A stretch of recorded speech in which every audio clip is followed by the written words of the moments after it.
సాధారణంగా ప్రెగ్నెన్సీ అంటే యూటిరస్ అంటే గర్భాశయంలో పిండం పెరుగుతుంది. అలా కాకుండా ఫెలోపియన్ ట్యూబ్ లాంటి ఇతర ప్రదేశాల్లో పిండం పెరిగితే దాన్ని ఎక్టోపిక్ ప్రెగ్నెన్సీ అంటారు. ఈ ఎక్టోపిక్ ప్రెగ్నెన్సీ వల్ల మహిళ ప్రాణానికే ప్రమాదం ఉంటుంది. ఎందుకంటే ఫెలోపియన్ ట్యూబ్ లో పిండం పెరగలేకపోవడం వల్ల ఆ ట్యూబ్ చీలిపోయే ప్రమాదం ఉంటుంది. దీనివల్ల ఇంటర్నల్ బ్లీడింగ్ జరుగుతుంది.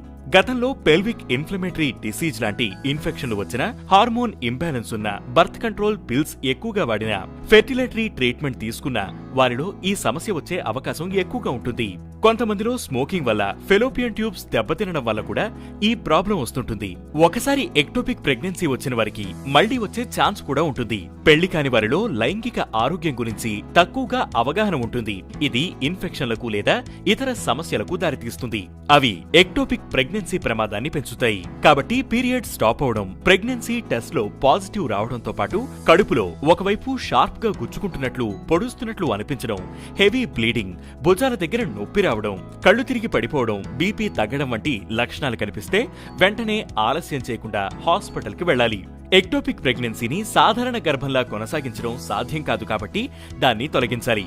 గర్భం చిన్నగా ఉంటే మెడిసిన్స్ తో దాన్ని తొలగిస్తారు. గర్భం పెద్దగా ఉండి ట్యూబ్ పగిలే ప్రమాదం ఉంటే సర్జరీ చేసి గర్భాన్ని తొలగిస్తారు. ఈ ఎక్టోపిక్ ప్రెగ్నెన్సీ తర్వాత కూడా సాధారణ ప్రెగ్నెన్సీ కూడా పొందవచ్చు.